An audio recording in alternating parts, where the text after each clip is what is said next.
This is organic land that's been organic forever. My dad started farming here in about 1950s, and he farmed organically ever since then, really. And before then, no fertilizers and things didn't really exist, so it has always been organic land, and that's precious land really these days. It's terrifying. There has never been an industry like this in this area, so this is something completely different to anything that has happened before. And I just hope people really get to grips with the idea that actually this is something entirely different to what has happened before.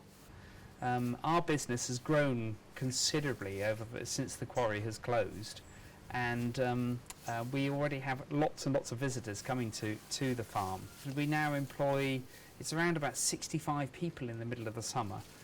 We don't employ them all year round, but we do employ 35 people all year round.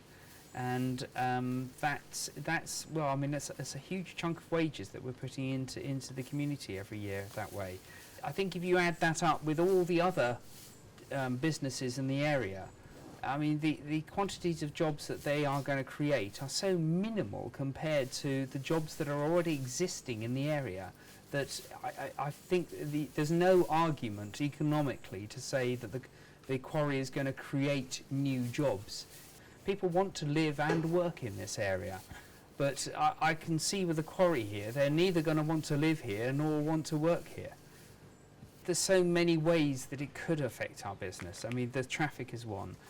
There's the noise that will be coming from the quarry, and it will travel over. I mean, I go to bed at night listening to the manacle bell tolling out there, so I know that I'm going to be listening instead to 10-ton rocks dropping into a boat every single night. So, I mean, it'll affect us from the point of view of the visitors that visit this area of Cornwall. So the visitors that come to our farm, they also go to Coverack, they also go to Petowstock, they also go to St Kevin. They go to all of these little places around here. Well, if they're kind of going, well, there's that horrible quarry there and making all that noise, they're not going to come to any of those places. I'm terrified of what they could do to us. The quantities of stones they are looking at using are so absolutely vast that it cannot be underestimated how much impact they can have on this entire area. Learning to farm like I have, you've learned that soil is precious, and that little thin layer of skin that's on top of our earth is full of everything that actually feeds us and makes this farm work, makes our business work. So you mess with that at your peril. It takes thousands and thousands of years to build soil that's as fertile as we have in this area, and I think it's something that isn't regarded as a precious commodity, but it really should be.